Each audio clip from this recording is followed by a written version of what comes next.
Now we have a couple of examples in examples 5 and 6 here, module 2.2, where we are given some information about the function and asked to actually form the equation of the function. That's kind of flipping the script a little bit, and it's important that we learn how to do that.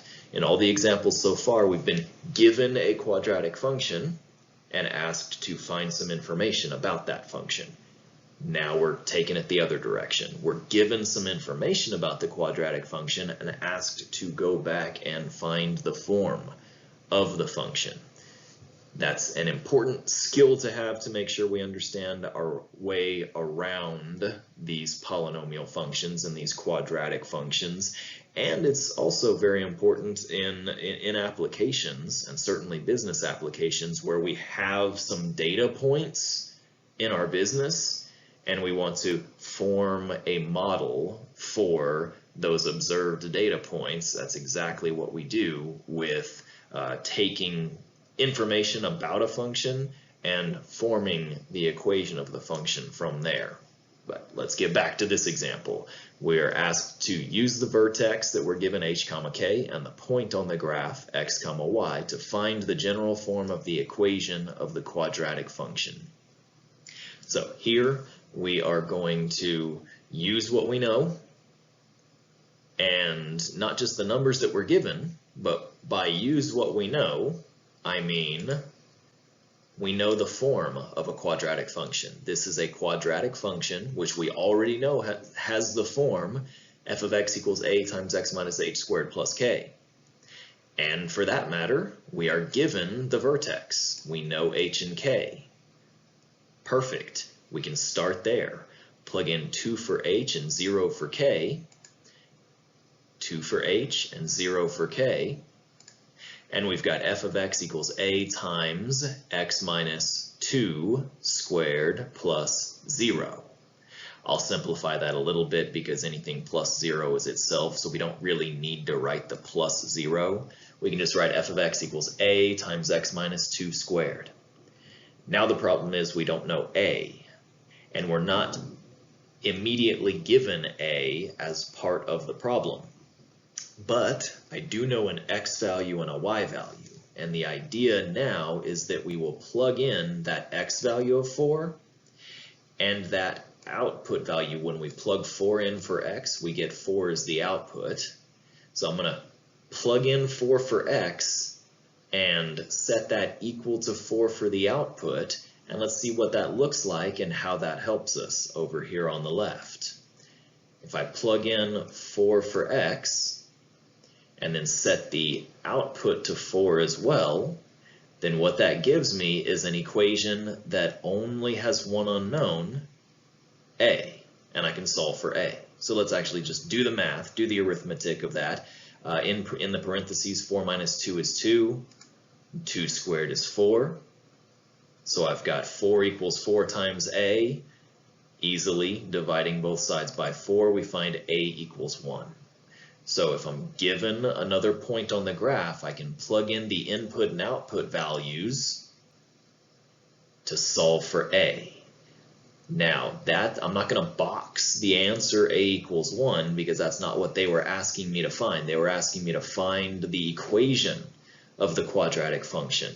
So I'm going to go back to the equation of the quadratic function and say, okay, now I know f of x equals a times x minus h squared plus k. I know a, I know h, I know k. I can plug in those pieces of information and get my actual equation of the function. Once again, I'll say plus 0 doesn't really make any difference. We don't have to write plus 0. Similarly, times 1 doesn't make any difference to the function, so I don't have to write the 1 in front of the parentheses, and in fact I can simply write f of x equals x minus 2 squared as my answer. I could also FOIL that out and get the ax squared plus bx plus c form, but either way we have the equation, the formula for this quadratic function. Let's do that again here. where we are writing the equation for this graphed function. Here's a parabola. We know that's a quadratic function, and the simple fact here is that question 6, example 6 here, is exactly the same in form as example 5. We're given the information visually instead of as numbers, written out numbers, but the information is the same. In example 5, we had we were given the vertex of the parabola. Well, I can look at this graph and I can identify the vertex. And we were given another point on the graph. I can look at this graph and I can identify another point on the graph. So I have the same, in fact, I actually have more information here than I had before, but I have the same type of information and I can do the same type of work. That's exactly what I want to do. To find the equation of this function, I start with my equation, f of x equals a times x minus h squared plus k. And then I recognize, looking at the graph, that my vertex occurs at the point -1, 2.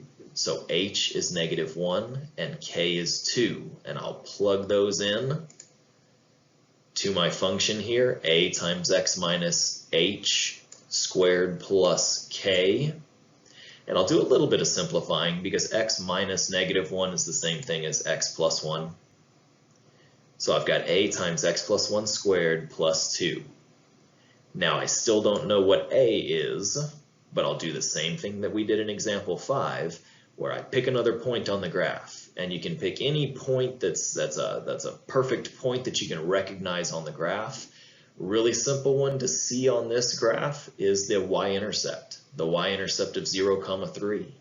So let's use that point with x is 0 and y is 3. The input is 0 and the output is 3 to match up an input of 0 and then an output of 3 to solve for a. Do the math. 0 plus 1 is 1.